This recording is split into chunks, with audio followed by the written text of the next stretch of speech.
हुआ आकर उसे बचा लेता है। सांग हुआ खुद जॉम्बियों को रोकता है और उसकी पत्नी सॉन्ग यंग सुएन को लेकर सेफ साइड की तरफ भागती है। बेसबॉल टीम के लड़के सॉन्ग यंग को ट्रेन के दरवाजे तक पहुंचाने में मदद करते हैं और दूसरों का इंतजार करने लगते हैं। इधर साकू एक जॉम्बी के चंगुल में फंस जाता है और जान बचाने के लिए जूझने लगता है। सांग हुआ बेसब्री से साकू का इंतजार करता है। आखिरकार वह भिखारी साकू की मदद करता है और साकू आखिरी पल में छलांग लगाकर गेट के अंदर घुस जाता है। जब सॉन्ग यंग सुएन को लेकर ट्रेन में चढ़ने की कोशिश कर रही होती है, तभी कुछ यात्री गलती से जॉम्बियों से भरा एक डिब्बा खोल देते हैं। ट्रेन का ड्राइवर अपनी सीट पर बैठ जाता है और ट्रेन का कर्मचारी जिन बेचैनी से बाकी लोगों का इंतजार करता है। ठीक उसी समय जब सॉन्ग यंग और दोनों बूढ़ी बहनें ट्रेन के पास पहुंचती हैं, स्टेशन की खिड़कियां टूट जाती हैं और सैकड़ों ज़ॉम्बी प्लेटफॉर्म पर गिर पड़ते हैं। साकू और सांग हुआ यात्रियों को बचाने के लिए गेट बंद रखने की पूरी कोशिश करते हैं। इस अफरा तफरी में एक ज़ॉम्बी बूढ़ी जंग गिल पर टूट पड़ता है, लेकिन वह उसे काबू नहीं कर पाता। जिन और दूसरे कर्मचारी जंग गिल को खींचकर ट्रेन में चढ़ा लेते हैं। सॉन्ग यंग और सुएन भी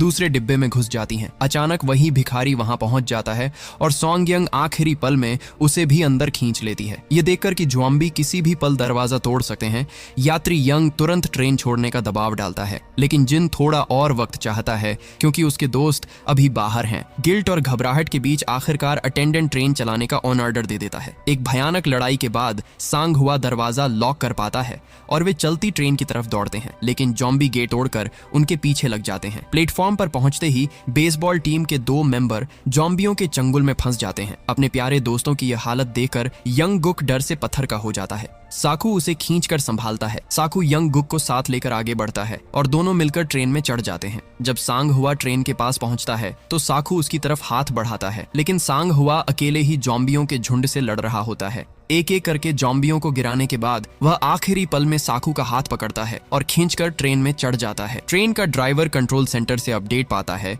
कि सेना ने बुसान शहर को सेफ कर लिया है और अब शहर पूरी तरह से सेफ है। इधर सॉन्गयंग जब अपने पति सांग हुआ को फोन करने लगती है तो वह भिखारी उसे रोक देता है। उसे समझ आ जाता है कि वे लोग 13 नंबर डिब्बे में फंसे हैं, जिसके दोनों तरफ जॉम्बियों का झुंड है। सॉन्गयंग एक खाली बाथरूम देखती है और सबको इशारा करती है। वे चुपचाप अंदर घुसने की कोशिश करते हैं। एक ज़ॉम्बी जैसे ही सॉन्गयंग पर झपटने वाला होता है, आखिरी पल में उसे अंदर खींच लिया जाता है। बड़ी मुश्किल से वे अंदर से दरवाजा बंद करते हैं। दूसरे डिब्बे में यात्री धुएं का इस्तेमाल करके जॉम्बियों की नजर भटकाने की कोशिश करते हैं। ड्राइवर अनाउंस करता है कि ट्रेन अब सीधे बुसान जाएगी। यंग गुक का फोन आने पर जिन को थोड़ी राहत मिलती है, लेकिन जब उसे पता चलता है कि उनके कई दोस्त वायरस से इन्फेक्टेड होकर मर चुके हैं तो उसका दिल टूट जाता है। साकू पागलों की तरह अपनी बेटी को ढूंढता फिरता है। आखिरकार उसे फोन पर पता चलता है कि सुएन और सॉन्गयंग 13 नंबर डिब्बे के बाथ